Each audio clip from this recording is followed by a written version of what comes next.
Hello everyone, this is Ridham Srivastava MBBS second professor from GSVM medical college Kanpur.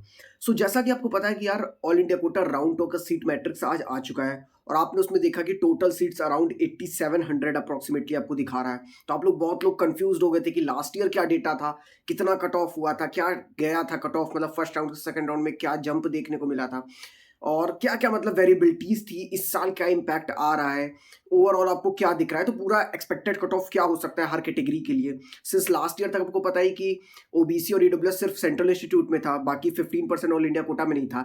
इस बार उसका भी inclusion है। सो फाइनली राउंड 2 का कट ऑफ क्या जा सकता है, इस वीडियो में हम लोग ये डिस्कस करेंगे with all the logical possibilities and comparing the date of NEET 2020। ठीक है, तो उसका कंपैरिजन करके अपन डिस्कस करेंगे इस वीडियो में कि क्या जा सकता है आपका कट ऑफ। इसको बताने के पहले मैं आपको ये बताना चाहता हूँ कि यार आप में से कोई भी जो प्लस का सब्सक्रिप्शन लेना चाहता है, अकेडमी प्लस का सब्सक्रिप्शन लेना चाहता है, देखो यार सबसे बेस्ट डेज चल रहे हैं सब्सक्रिप्शन के लिए, बहुत बेस्ट डेज चल रहे हैं। डायरेक्ट आपको 40% ऑफ मिल रहा है। मतलब भाई 10% मिलता था रेगुलर, आपको 40% ऑफ मिल रहा है। तो सोचो भाई आपको कोड यूज करना है, यहाँ पे देखो दिया होगा रिदम एसवीटी या RS006 में से कोई सा भी कोड यूज करो, जो भी सब्सक्रिप्शन आपको चाहिए। अगर 3 महीने का आपको सब्सक्रिप्शन चाहिए तो जो कि आपको रेगुलर डेज में अराउंड 17K का पड़ता था, आपको 10,000 का पड़ रहा है। अगर आपको 6 महीने का सब्सक्रिप्शन चाहिए जो आपको रेगुलर डेज में 28,000 का पड़ता था, वो आपको 17,000 का पड़ रहा है। तो भाई काफी ज्यादा ड्रास्टिक चेंज आपको देखने को मिल रहा है। तो आप में से अगर किसी को भी प्लस सब्सक्रिप्शन चाहिए, अगर आप 11th क्लास में हो भी या आप 12th क्लास में गए हो अभी, या आप अभी नीट देने वाले हो, तो 3 महीने का सब्सक्रिप्शन आप ले सकते हो। तो आप लोग जो क्रैश कोर्स के चक्कर में इधर उधर भटकते रहते हो, तो ये एक बेस्ट ऑप्शन है कि यहाँ पे आप एक सिंगल सब्सक्रिप्शन लोगे and you can avail all the courses. कितने भी कोर्सेज में खुद को एनरोल करो, चाहे आप 50 कोर्स में एनरोल कर लो। आपको पढ़ने के ऊपर आप कितना पढ़ सकते हो, लिमिटेड है, मतलब कोई लिमिट नहीं। जिस टीचर से पढ़ना चाहो उस टीचर से पढ़ो।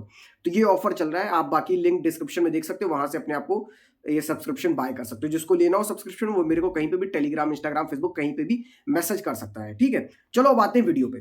तो मैं पहले आपको बताता हूँ कि 2020 में क्या ट्रेंड रहा था और इस साल क्या रहेगा। पहले 2020 का डेटा कंपेयर कर लेते हैं, कितनी सीट आई थी, क्या ट्रेंड रहा था। ऑल इंडिया कोटा राउंड 1 का जो कट ऑफ था यूआर के लिए, वो 12,348 रैंक पे गया था।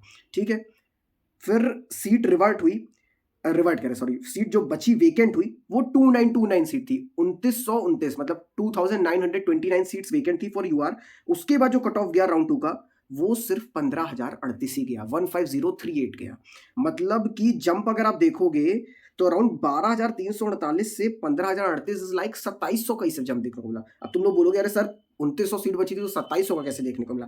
पहली चीज, कई सीट होती है यूआर की, जैसा कि मैंने आपको बताया कि यार यूआर की अराउंड मान के चलो 10 से 20% सीट्स जो अदर कैटेगरी वाले लोग हैं वो उनको अलॉट हो जाती है। ठीक है, सिंपल सा रूल आपको पता होगा कि यूआर की सीट कोई अनरिजर्व, नाम ही मतलब है यूआर मतलब अनरिजर्व है, सीट कोई भी अवेल कर सकता है। अगर उसकी जनरल मार्क्स से, मतलब जनरल रैंक से और उसकी कैटेगरी रैंक से उसको सेमी कॉलेज अलॉट हो रहा होगा तो उसको जनरल रैंक से अलॉट हो जाएगा वो कॉलेज। ठीक है, तो सिंपल एज दैट। तो पिछले साल जब लोग 16,000 16,500 एक्सपेक्ट कर रहे थे, तो कट ऑफ सिर्फ 15,000 रह गया था राउंड 2 का, ऑल इंडिया कोटा राउंड 2 का। तो मैं वो सब चीजों को मद्देनजर रखते हुए आपको इस साल की सेफ रैंक बताऊंगा, क्योंकि प्रोबेबल कट ऑफ हो सकता है इससे नीचे जाए, मगर इससे ऊपर कंफर्म नहीं जाएगा, मैं आपको ऐसा बताऊंगा। तो चलिए फिर इस साल का डेटा देख लेते हैं कि इस साल का डेटा क्या बन रहा है। तो देखो यार, यूआर का पहले राउंड का कट ऑफ जो गया है that is all India rank 13970। ठीक है, एंड सीट कितनी वेकेंट हुई है, पिछले साल 2929 सीट्स वेकेंट हुई थी, तो सिर्फ 2700 का डाउनफॉल देखने को मिला था। इस साल यूआर में जो सीट वेकेंट हुई है दैट इज ओनली 1937। मतलब मैं पीएच की बात नहीं कर रहा, सिर्फ ओपन जो सीट्स ओवरऑल है वो सिर्फ 1937 सीट्स वेकेंट है। यानी कि भाई इसमें एम्स भी इंक्लूडेड है, जितनी भी मतलब ओपन के लिए सीट्स गवर्नमेंट की है इंक्लूडेड है, एंड वो सिर्फ 1937 सीट्स है। तो क्या डाउनफॉल देखने को मिलेगा, क्या हम लोग को कितना नीचे जा सकता है। तो मैं आपको सेफ रैंक बता रहा हूँ, मेरे अकॉर्डिंग जो कट ऑफ रहने वाला है आपका सेकेंड राउंड का, दैट विल बी अराउंड 16,500। मेरे हिसाब से 2,500 का स्टिल फॉल आएगा, और ज्यादा आ सकता है। मैं ये सेफ रैंक बता रहा हूँ, इतने पे कंफर्म मिलेगा। मतलब लिख के ले लो, अगर आप 16,500 आपकी रैंक है तो आपको ऑल इंडिया कोटा से कॉलेज अलॉट होगा ही होगा। ठीक है, ये श्योर हो जाओ। अब बात करते हैं बाकी कैटेगरीज की। जैसे बात करें तो जैसे ओबीसी और ओबीसी और ईडब्ल्यूएस की सीट आपकी नहीं थी all India quota, 15% all India quota में नहीं थी। और इस बार पहले राउंड का कट ऑफ क्या गया, ओबीसी का गया है 14,930, और इसमें सीट कितनी वेकेंट है ओबीसी में, मैं देख पा रहा हूँ सीट वेकेंट है 1457। तो अगर मैं मान के चलूँ कि हर दूसरा बंदा ओबीसी है, जो कि नहीं होता है यूजुअली, मतलब आप अगर देखोगे ऐसे तो यूजुअली आप नहीं देख पाओगे कि लगातार 10 में 5 लोग ओबीसी आ रहा है, but still I am considering this thing. तो इसका मतलब कम से कम 3,000 रैंक डाउनफॉल होना चाहिए। और कई ऐसे ओबीसी कैंडिडेट्स होंगे जो जनरल की सीट, मतलब यूआर वाली सीट लेंगे। तो कंसिडरिंग दिस फैक्टर, मेरे हिसाब से जो कट ऑफ जाते हुए मेरे को ओबीसी का दिख रहा है that will be around 18,500 rank. 18,500 rank तक ओबीसी को मिल सकता है। 18,200 से 18,500 रैंक तक सेफ है। जनरल का मैंने आपको 16,500 बताया, वो जाके 17,000 17,500 भी बन सकता है। ओबीसी का जो मैं 18,500 बता रहा हूँ हो सकता है 19,500 तक चला जाए, मगर सेफ मैं आपको बताऊँ तो 18,200 से 18,500। मैं आपको लॉजिक भी दे रहा हूँ क्यों ऐसा होना चाहिए, ठीक है। नाउ कंसिडरिंग ईडब्ल्यूएस का फर्स्ट राउंड में कट ऑफ गया है 15,662 एंड ईडब्ल्यूएस की मैं सीट देख पा रहा हूँ वेकेंट जो है दैट इज अराउंड 471 और मैं मान रहा हूँ कि वही अराउंड ओबीसी वाला सिनेरियो मान रहा हूँ कि हर 50% लोग मान लो ईडब्ल्यूएस है, ठीक है। मैंने मान लिया जो कि ऐसा नहीं है बट स्टिल मैंने मान लिया, कंसिडर कर लिया। तो अराउंड 471 मतलब उसका जस्ट डबल कर दिया, 1000 रैंक का ड्रॉप आना चाहिए, मगर नहीं, इसमें से कई लोग जनरल की सीट भी उठाएंगे। तो आई एम कंसिडरिंग लमसम यहाँ पे भी आपको ड्रॉप जो देखने को मिलेगा वो 1600 से 1700 रैंक तक का श्योरली देखने को मिलेगा। यानी कि इसका कट ऑफ भी हम लोग को लमसम कहाँ जाते हुए दिख रहा है 18,200 से 18,500 मतलब ओबीसी और ईडब्ल्यूएस का कट ऑफ आसपास रहेगा। अब बात करते हैं एससी की। एससी का 78,780 गया है कट ऑफ, ठीक है, इस साल, ठीक है। 78,780 कट ऑफ गया है और लास्ट ईयर जो गया था पहले राउंड का कट ऑफ गया था वो 69,669 गया था, ठीक है। और लास्ट ईयर जो एससी की सीट बची थी वो 587 थी और इस साल जो एससी की सीट बची है वो 687 है। यानी कि पिछली बार के राउंड 2 के कट ऑफ से तो कम जाने वाला। पिछले साल का राउंड 2 कट ऑफ था एससी का 81,121, तो इस साल कितना कट ऑफ जा सकता है मेरे अकॉर्डिंगली कम से कम 85,000 कट ऑफ जा सकता है। मतलब 85,000 रैंक तक अगर आप हो तो आप सेफ हो। अगर एसटी की बात करें तो एसटी का पहले राउंड में ही कट ऑफ पिछले साल से कम गया है, ठीक है। पिछले साल राउंड 2 में 96,759 गया था और फर्स्ट राउंड में गया था एसटी का 93,479। लास्ट ईयर 93,479 फर्स्ट राउंड का गया था एंड सेकंड राउंड का गया था 96,759। इस साल फर्स्ट राउंड का गया 1,02,589।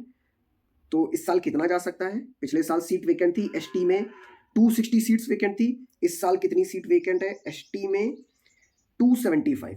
तो लमसम डाउनफॉल आपको उतना ही देखने को मिलेगा, यानी कि अराउंड 1,07,000 से 1,10,000 के बीच में एसटी का कट ऑफ हो सकता है। एसटी बोल रहा हूँ, ठीक है, एसटी का कट ऑफ हो सकता है।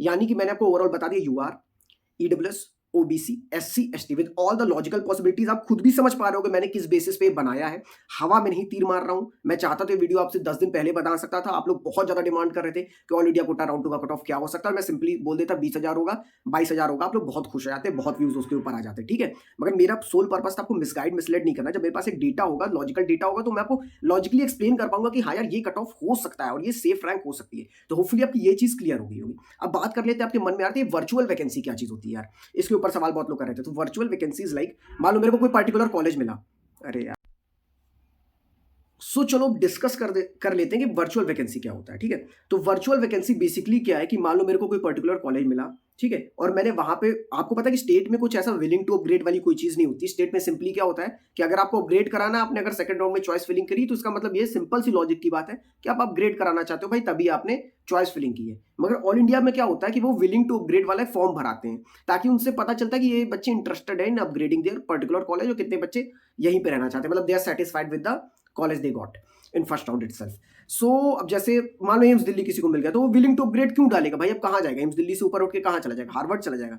नहीं ना, तो वो नहीं विलिंग टू अपग्रेड डालेगा। मगर जैसे कोई जिसको मान लो बीएचयू मिला है, बीएचयू से उसको अपग्रेड होकर वो सोच रहा है कि यार उसको वीएमएमसी मिल सकता है, या किसी को वीएमएमसी मिला है या मौलाना मिला है, वो सोच रहा है अपग्रेड होकर मान लो एम्स की चांस बन जाए, न्यू दिल्ली की चांस बन जाए, तो वो विलिंग टू अपग्रेड तो डालेगा ही। तो विलिंग टू अपग्रेड वाली सीट को बुलाया था वर्चुअली वेकेंट। वर्चुअली वेकेंट मतलब क्या हुआ, है नहीं ये वेकेंट, है बच्चा यहाँ पे, मगर ये बच्चा अगर अपग्रेड होगा तो ये सीट वेकेंट हो जाएगी। इसका मतलब ये है। क्लियर हो गया वर्चुअल वैकेंसी मतलब? तो रियल वैकेंसी के ऊपर विश्वास करो, वर्चुअल वैकेंसी तो कुछ भी दिया जा सकता है। वर्चुअल वैकेंसी अभी आप इस यूपी स्टेट कोटा की देखोगे तो वहां पे सारी सीट ही एसएसी कहलाती है, मतलब ठीक है, मतलब पूरी वेकेंट रहती है, ऐसा मान लो, समझ लो, ठीक है, क्योंकि यार वर्चुअल वेकेंट तो सभी हो जाएगी, सभी अपग्रेड कराना चाहते हैं, ठीक है। तो बेसिकली ऐसा कुछ होता है। क्लियर हो गया?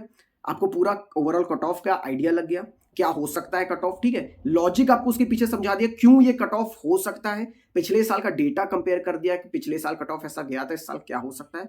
तो हवा में तीर नहीं मारा गया है, बिल्कुल लॉजिकल पॉसिबिलिटी के साथ तीर मारा गया है, ठीक है। तो अगर वीडियो अच्छा लगे तो शेयर कर देना और चैनल को जरूर सब्सक्राइब कर लेना, क्योंकि यार सारी अपडेट्स आपको काउंसलिंग से रिलेटेड यहाँ मिलेगी और इवन आपके एमबीबीएस फर्स्ट ईयर की भी जो भी अपडेट्स होगी वो भी आपको इसी चैनल पे मिलेगी, ठीक है। तो चलो फिर चलता हूँ, bye bye, take care, wish you all the best.